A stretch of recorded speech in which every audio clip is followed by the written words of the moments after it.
नमस्कार SS unique education में आपण मानक स्वागत पिलामाने आज आम यह वीडियो विश्व एड्स दिवस पर सुंदर एवं संक्षिप्त ओडिया रचनाटे लिखा तेज चलते पे डेरी नक भिडियोटी को आरंभ करवा। उपक्रम एड्स होउछि गोटे इंग्राजी शब्द जार पूरा नाम होउछि एक्वायर्ड इम्यूनो डेफिशिएंसी सिंड्रोम। यह एक गुरुतर और मारात्मक रोग जहाँ HIV भाइरस द्वारा होता है। यह शरीर रोग प्रतिरोधक शक्ति को नष्ट कर दिए फल एक मनीष साधारण रोग को मध्य प्रतिरोध करि पारे नाही। वर्णना एड्स संक्रमणर मूल कारण होउछि HIV भाइरस। यही भाइरस गोटे व्यक्ति ठारू अन्य जने व्यक्ति पाखक विभिन्न उपाय रे संक्रमित होता है, यथा असुरक्षित रक्त संचार द्वारा, असुरक्षित यौन संपर्क द्वारा, व्यवहृत सिरिंज को पुनर्बार व्यवहार कले एवं गर्भावस्था प्रसव किंबा स्तन्यपान समय रे माँ ठारू शिशु को संक्रमित होता है।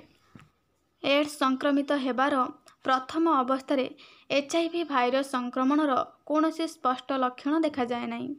किछि मास परे किंबा किछि वर्ष परे यार लक्षण गुड़िक प्रकाश पाई थाए, यथा हठात ओजन ह्रास हेबा, बारंबार ज्वर हेबा और रातिरे झाड़ बोहिबा, तरल झाड़ा हेबा।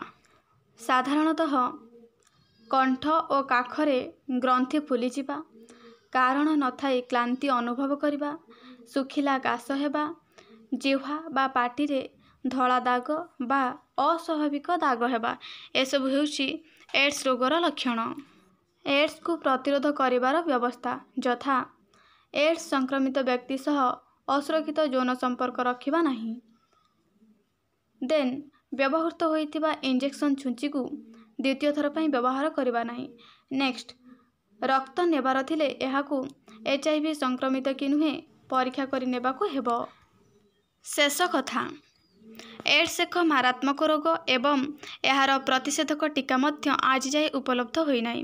तेणु आमे सचेतन रहिबा सहित समाज रे लोक मानको मध्य एड्स रो भयावहता विषय रे अवगत कराई सचेतन करिबा आवश्यक। No AIDS no AIDS. आशा करछि भिडियोटी आपण मानक पे हेल्पफुल हेतबो। तो भिडियोटी को लाइक करदेबे, चैनल रे नुआ थिले चैनल को सब्सक्राइब करदेबे। धन्यवाद।